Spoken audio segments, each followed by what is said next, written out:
Oi pessoal, tudo bom com vocês? Acreditem ou não, eu estava gravando esse vídeo, o vídeo estava até legal, mas aí, gente, sem querer eu coloquei a mão no microfone do celular e aí não gravou o áudio. Tava tão bonitinho. Seguinte, eu tenho só 14 minutos para gravar esse vídeo para vocês. Então vamos lá. Eu participo de Ministério de Louvor desde os meus 12 anos de idade. Já faz 18 anos que eu participo do Ministério de Louvor, aí você faz as contas para ver quantos anos eu tenho, né? Não, brincadeira, eu tenho 30. Então, nesses 18 anos, eu aprendi muita coisa no Ministério de Louvor. E aqui no meu canal existem amigos que eu não tenho muito contato, que a gente não tem muito tempo para conversar sobre o assunto. Então, eu achei interessante gravar e compartilhar esse aprendizado, né, com todo mundo. E se você não é meu amigo, meu irmão, mas se interessa pelo assunto também, não esquece de dar o like, se inscrever no canal, comenta aqui embaixo que eu vou gostar também de ouvir a sua opinião, de ouvir o seu aprendizado e assim a gente compartilha informações, né? Seguinte, ah, eu quero falar primeiro sobre o que ministrar. Eu vou tentar fazer um resumão, tá? Eu assisti vários vídeos, só que os vídeos são falando sobre cada assunto, são pedacinhos, né? Então eu resolvi juntar tudo e gravar isso em 14 minutos. Vamos lá. A primeira coisa que eu quero compartilhar com vocês: o que falar entre uma música e outra. Vou compartilhar com vocês o testemunho que aconteceu comigo domingo passado. Agora foi Santa Ceia na minha igreja. E aí, na hora do ensaio, porque no domingo aqui em casa é muito corrido, começa às 7 horas da manhã a consagração e tudo acaba, né? Consagração, escola bíblica, ensaio e culto às 8h30, 9 horas da noite. Então, de 7 às 8h30, 9 horas da noite, eu tenho 4 horas em casa. Então, só dá tempo de tomar banho, almoçar, fazer um almoço bem rápido e dormir um pouquinho. E aí, no domingo mesmo, às 3 horas da tarde, me disseram que eu ia ficar responsável pela administração do louvor. E eu me atribulei, porque já fazia um tempo que eu tava muito, como é que eu vou falar assim, meio chateada, sabe, com a reação da igreja. A gente olha, as pessoas estão desinteressadas, sei lá, parece que tá com a cabeça em outro lugar. E eu não queria falar com as minhas próprias palavras, porque eu sabia que as minhas palavras, elas não surtem efeito como a palavra de Deus. Quando Deus fala é diferente, a gente sente, a gente sabe, é tão bom a gente ouvir. Quando alguém se permite ser usado por Deus e você ouvir do Senhor o que Ele tem para dizer para nós, é maravilhoso demais. E eu me atribulei, cheguei em casa atribulada e eu só tenho 1 hora para tomar banho e me arrumar. E você sabe que 1 hora para uma mulher é complicado. E enquanto eu me arrumava naquela correria, eu falava: Deus, Deus, eu não sei o que eu vou falar, me ajuda, me ajuda, me ajuda, me ajuda. Eu não quero falar com as minhas próprias palavras, porque as minhas próprias palavras não edificam ninguém, né?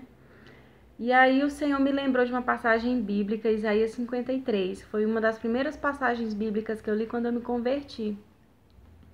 E eu não tinha tempo para parar para ler a Bíblia naquela hora, então coloquei no YouTube uma pregação do pastor Hernandes Dias Lopes em cima dessa passagem bíblica, Isaías 53. Irmão, aquilo ministrou tanto no meu coração, aquela palavra ministrou tanto no meu coração, que eu cheguei na igreja quebrantada, de coração quebrantado. Na igreja mesmo, o que eu fiz? Eu li, reli e fiz um resumo, sabe? Eu não acrescentei, é um avião, eu não acrescentei nenhuma palavra, mas eu retirei um porém não, o mais ou um alguma coisa que eu pudesse compactar, e isso é interessante, para passar uma mensagem mais simples, de fácil compreensão, porque às vezes a palavra de Deus tem umas palavras que no nosso contexto a gente não consegue entender. Por exemplo, o que são odres? Tem gente que não sabe o que é odre, né? Então tem palavras que é interessante você simplificar, e, enfim, tentar simplificar ao máximo para a compreensão da igreja. E para minha surpresa, gente, foi incrível, porque as pessoas se ajeitavam na cadeira para ouvir o que eu estava falando. E eu estava só falando a palavra. Eu anotei no verso assim, do caderninho do Ministério de Louvor o que eu ia falar, né? Que era a palavra de Deus, mas de uma forma mais, né, compacta, assim, menorzinha, para facilitar a compreensão, e também porque eu não tinha muito tempo. Porque na hora de distribuir o pão e o vinho, você tem tempo até de cantar uma ou duas músicas, depende do tempo, né, que você tem, da música, do tempo que a música tem. e eu vi ali a possibilidade de ministrar a palavra de Deus, mas eu também não tinha muito tempo assim, então, enfim, tem que estar ligado em mil coisas ao mesmo tempo, né? E foi interessantíssimo demais a experiência. E, nossa, gente, foi incrível. É claro que se você tiver tempo para se consagrar, jejuar e buscar do Senhor a semana toda uma ministração, é maravilhoso. Porque fazer as coisas em cima da hora é desesperador, não é legal. Mas foi uma experiência, assim, muito edificante. Outro avião. Moro perto do aeroporto, gente. Que chique, né? Nunca andei de avião, enfim. Aí, o que falar entre uma música e outra? Ministrar. Fala a palavra de Deus, porque ela surte efeito. Porque nós estamos falando para a igreja. De quem é a igreja? É de Deus, então quem tem que falar é Ele.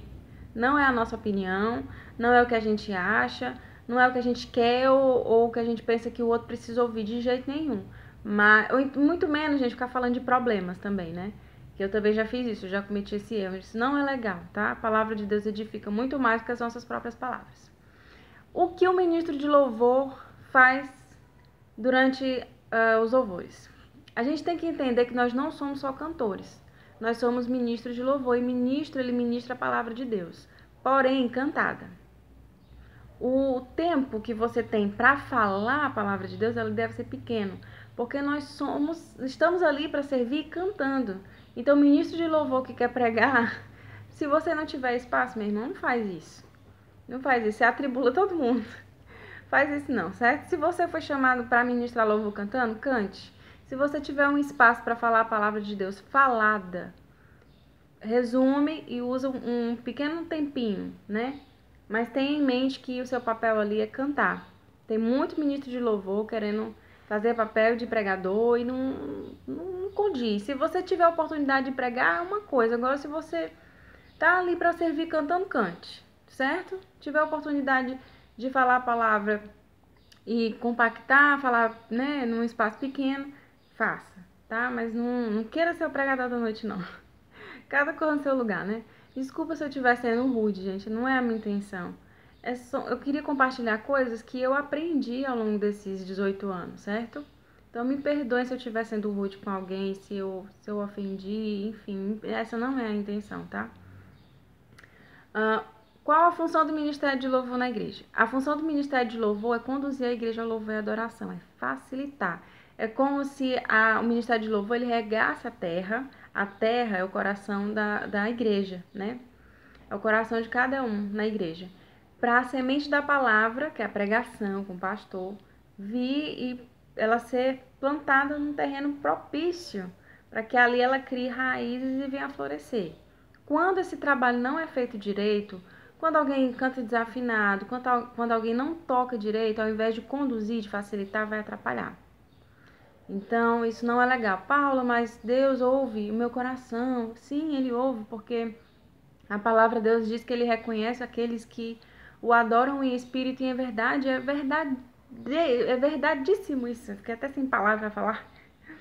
É super verdade isso, mas a igreja ouve a nossa voz. A igreja ouve o nosso instrumento e a gente está ali para servir.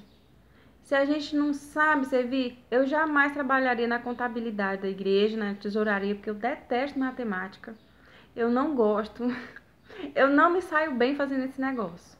É a mesma coisa, você querer fazer uma coisa que você não está apto para fazer. Certo? Porque gostar de cantar é uma coisa, agora saber cantar é outra completamente diferente. Eu não estou desencorajando você que gosta de cantar. Não, procura melhorar. Na internet tem um monte de vídeo aula. Tem professor de canto em tudo que é parte do mundo com preço acessível. Procura se aprimorar. Agora você não tem aptidão e ao invés de facilitar, de conduzir, você está atrapalhando, é melhor você parar. Até porque isso frustra a pessoa que não está preparada para aquela função. A pessoa vai se ferir e vai perder a oportunidade de saber qual é o lugar dela no corpo, porque todos nós temos um lugar no corpo, certo? Mais uma vez, eu não tô querendo ser rude, me perdoem se eu estiver parecendo que eu sou rude, assim, sabe? Não é isso, tá? Enfim.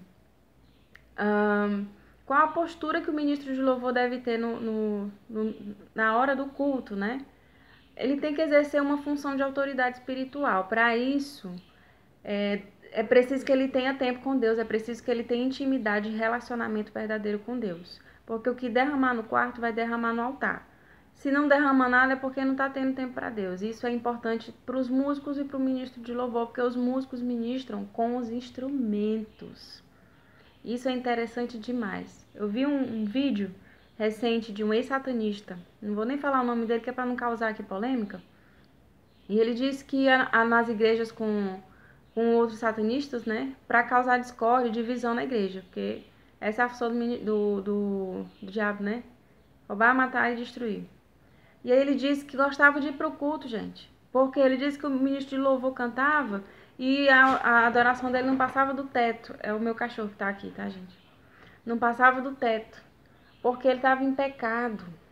Ele era homossexual e ele estava na prática e não havia se arrependido, mas estava lá ministrando louvor. Bruce parou bem aqui.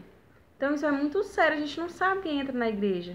A gente não sabe como a pessoa entra na igreja. Às vezes a pessoa entra pensando em se matar, pensando em matar um filho, matar uma esposa. Então é muito importante que a gente esteja realmente, além de a vida consagrada, mas também com um relacionamento íntimo, pessoal e verdadeiro com Deus. Porque tem muita gente que vai para a igreja para se consagrar, vai para todos os cultos, mas os frutos que a pessoa dá, a gente percebe, a gente vê que ali não tem relacionamento com Deus. Ali é mera religião. Então isso é muito importante. Como se vestir para ministrar culto? Ministrar louvor é mais para as mulheres, né?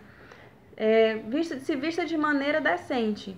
E aí você vai ter que ser sensível à situação, onde você está ministrando louvor. Se você vai ministrar louvor numa igreja que é simples, de pessoas humildes, se vista da maneira delas, porque quem tem que aparecer é Jesus, não somos nós, né? Se você vai para uma igreja mais sofisticada, você pode caprichar um pouco mais no seu look, não tem problema nenhum, mas sempre de forma decente.